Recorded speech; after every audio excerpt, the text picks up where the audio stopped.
Ancient, 3,400-year-old sunken city revealed in Iraq.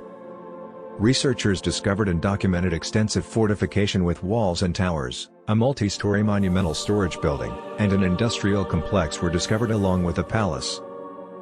The walls, which are surprisingly well preserved, rise several meters into the air.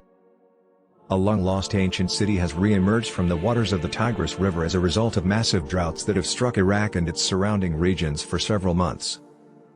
German and Kurdish archaeologists discovered the remnants of the sunken city as the river receded.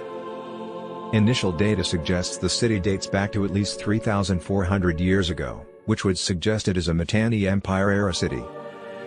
A team of German and Kurdish archaeologists has discovered a 3,400-year-old Mitanni Empire-era city that was once located on the Tigris River in the Kurdistan region of Iraq. Water levels in the Mosul Reservoir dropped rapidly due to a severe drought in Iraq earlier this year, resulting in the discovery of the settlement. This large city may represent the ancient city of Zakiku, believed to be an important center during the Mitanni Empire, 1550 to 1350 BC. The climate in Iraq has been changing significantly over the past decade. In particular, the south of the country has been experiencing severe drought. Since December 2021, Iraq's most important water storage reservoir, the Mosul Reservoir, has been drained of water so that crops do not dry out.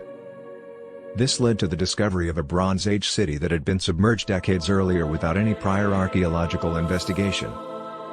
As a result of this unforeseen development, archaeologists were suddenly under the pressure of excavating and documenting parts of this vital and massive city as soon as possible before it submerged again. In a spontaneous decision, Kurdish archaeologist Dr. Hussein Ahmed Qasim, president of the Kurdistan Archaeological Organization, and German archaeologist Professor Ivanopoulou, University of Freiburg, and Professor Peter Faltzner, University of Tübingen, jointly undertook excavations to document parts of the ancient city before rising water levels devoured it once again. Because it was unclear when the reservoir's water would rise again, the German Kurdish archaeological team prepared as quickly as possible to document the lost city. Rescue expeditions were underway within days.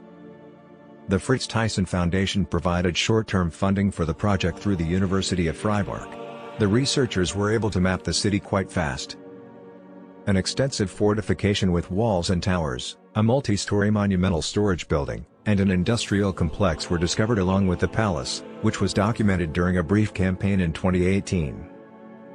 In ancient times, much of northern Mesopotamia and Syria was controlled by the Mitanni Empire. The huge magazine building is of particular importance because enormous quantities of goods must have been stored in it, probably brought from all over the region, says Ivanopoulou. Hassan Qasim concludes, the excavation results show that the site was an important center in the Mitanni Empire. Even though the walls were constructed with sun-dried mud bricks and were submerged for more than 40 years, they are in incredible condition. A major earthquake around 1350 BC caused the upper parts of the walls of the city to collapse and bury the buildings, thus preserving their good condition. A discovery of more than 100 cuneiform tablets in 5 ceramic vessels is of particular interest. The artifacts date to the Middle Assyrian period, shortly after an earthquake devastated the city. Some clay tablets are still in their clay envelopes. This discovery may be able to clarify important details about the end of the Mitanni period city and the beginnings of Assyrian rule in the region. It is close to a miracle that cuneiform tablets made of unfired clay survived so many decades underwater, Peter Faltzner revealed. The Gerda Henkel Foundation funded an extensive conservation project to protect the important site from further damage caused by rising water. As part of this project, the excavated buildings were completely covered with plastic sheeting and gravel fill. In times of flooding, this will protect the ruins and any unfired clay walls still present.